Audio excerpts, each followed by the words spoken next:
Assalamualaikum warahmatullahi wabarakatuh. Saya Nur Fadila dengan NIM 230214610623. Di sini saya akan menyampaikan hasil dari jawaban UTS saya, mata kuliah Teknologi dan Perubahan Sosial. Pada soal nomor 1 adalah analisis kritis, yaitu bagaimana teknologi digital seperti media sosial memperparah atau meredakan ketegangan antara perusahaan dan 10 karyawan yang di PHK. Media sosial bisa saja memperparah ketegangan, yaitu dengan menyebarkan informasi yang tidak akurat, proaktif, dan kampanye yang dilakukan viral dapat memicu emosi publik dan memperkeruh suasana. Namun media sosial juga dapat meredakan ketegangan, yaitu dengan membuat platform digital atau negosiasi antara perusahaan dan pekerja yang di PHK. Media sosial juga dapat digunakan untuk menyebarkan informasi yang akurat dan membangun kesadaran publik tentang isu-isu penting. Kemudian teori yang saya ambil dari pembahasan ini adalah modernisasi, yaitu pendekatan difusi inovasi, di mana teori ini adalah menggambarkan upaya pemerintah mendorong go digital. Sebagai salah satu PHK, modernisasi menekankan bahwa kemajuan teknologi memodernisasi ekonomi dan menciptakan lapangan kerja yang baru. Kemudian dilihat dari beberapa aspek. Yang pertama ada aspek ekonomi.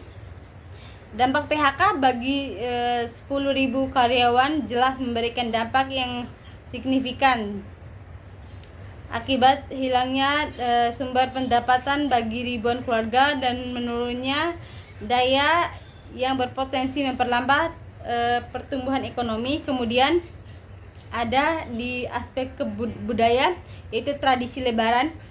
Pembayaran THR adalah bagian dari tradisi lebaran di Indonesia yang dianggap sebagai kewajiban moral dan sosial perusahaan terhadap karyawannya.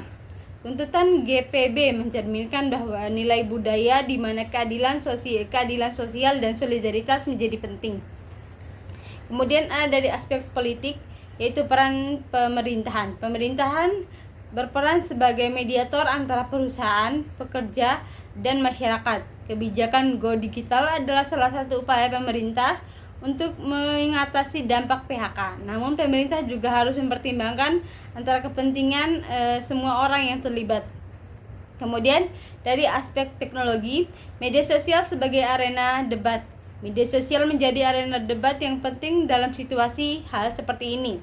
Kampanye yang dilakukan memicu perdebatan antara pentingnya bisnis, hak kerja, dan tuntutan ekonomi.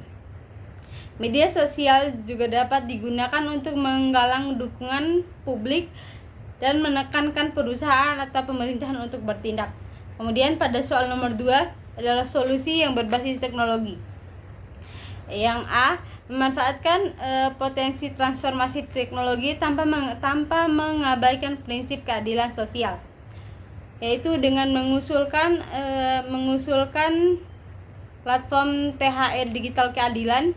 Ini merupakan platform yang membantu pekerja yang di PHK membuat koperasi online, mendapatkan sertifikat keterampilan digital, dan mengelola keuangan. Solusi ini memanfaatkan teknologi untuk menciptakan peluang ekonomi yang baru.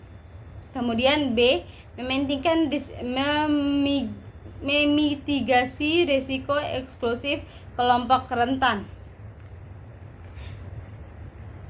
Pada masalah ini dapat mengusulkan tentang platform jembatan digital kesejahteraan, di mana intervensi ini fokus ingatkan kesenjangan digital bagi pekerja yang di PHK melalui pelatihan tatap muka, pojok digital komunitas, dan program adaptasi digital untuk UMKM. Platform ini terinspirasi dari program Kampung Digital di Banyuwangi.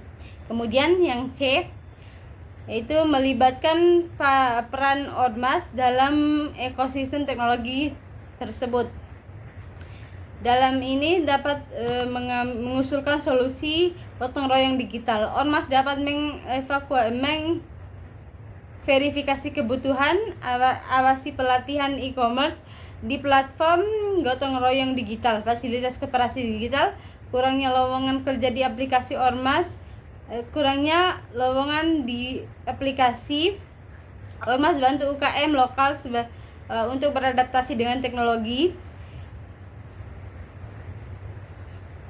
Platform ini terinspirasi dari Koperasi Mandiri yang ada di Yogyakarta. Kemudian jawaban nomor 3, dalam konteks perusahaan yang viral karena kampanye THR untuk semua di media sosial adalah cerminan kompleks dari social shopping of teknologi. Meskipun media memfasilitasi demonstrasi suara buruh, kampanye juga rentan terhadap manipulasi opini. GBK secara strategis memanfaatkan media sosial untuk memobilisasi dukungan, namun taktik ini berpotensi menyebarkan informasi yang bias dan memperkuat polarisasi. Solusi etisnya mencakup peningkatan literasi media agar publik kritis, transparansi algoritma media sosial, modernisasi konten, dialog konstruktif antara pihak terkait, dan regulasi yang dipertimbangkan. Dengan demikian, media sosial dapat menjadi alat yang memperdaya dan bertanggung jawab, bukan hanya sekedar untuk memanipulasi. Demikian yang dapat saya sampaikan, lebih dan kurangnya saya mohon maaf. Wassalamualaikum warahmatullahi wabarakatuh.